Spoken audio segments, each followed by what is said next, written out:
ఖమ్మం జిల్లా సత్తుపల్లి మండలం కిష్టారం గ్రామం వద్ద జాతీయ రహదారిపై అంబేద్కర్ నగర్ కాలనీ వాసులు అర్థనగ్నంగా బైఠాయించి ఆందోళన చేపట్టారు. సమీపంలో ఉన్న సింగరేణి బొగ్గు లోడింగ్కు సంబంధించిన సైలో బంకర్ను అక్కడి నుంచి తీసివేయాలని సుమారు 5 రోజులుగా రిలే నిరాహార దీక్షలు చేస్తున్నారు. దీనిలో భాగంగా జాతీయ రహదారిపై బైఠాయించి ఆందోళన చేపట్టారు. బొగ్గు లోడింగ్ సమయంలో సైలో బంకర్ నుండి వెలువడుతున్న కాలుష్యం కారణంగా అనేక మంది ప్రాణాలు కోల్పోయారని, ఎంతో మంది అనారోగ్యాల బారిన పడి మంచాన పడ్డారని వాపోయారు. కాలుష్యం రావడం లేదంటే ఊరుకోమని, బంకర్ను తొలగిద్దాం, ప్రాణాలను కాపాడుకుందామంటూ ప్లకార్డులను పట్టుకుని నిరసన చేపట్టారు. ఘటనా స్థలానికి పోలీసులు చేరుకుని రోడ్డుపై బైఠాయించిన గ్రామస్తులతో మాట్లాడి ఆందోళనను విరమింపజేశారు.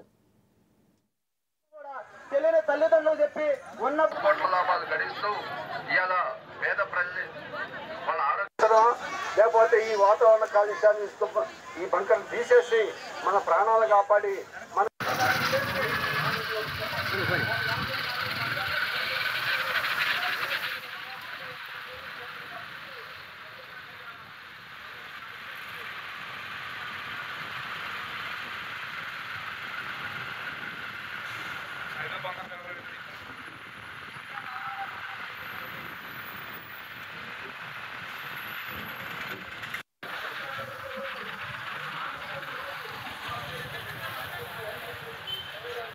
తెలియజేస్తూ భవిష్యత్తులో ఈ పోరాటాలు ఇంకా ముందుకు తీసుకొచ్చి దీని సమస్యకు పరిష్కారం అయ్యే విధంగా మనం అంతా కలిసి పోరాడాలని చెప్పి తెలియజేస్తూ జలాల్ని నదీ జలాల్ని ఈ విధంగా అన్నింటినీ కారు చౌకగా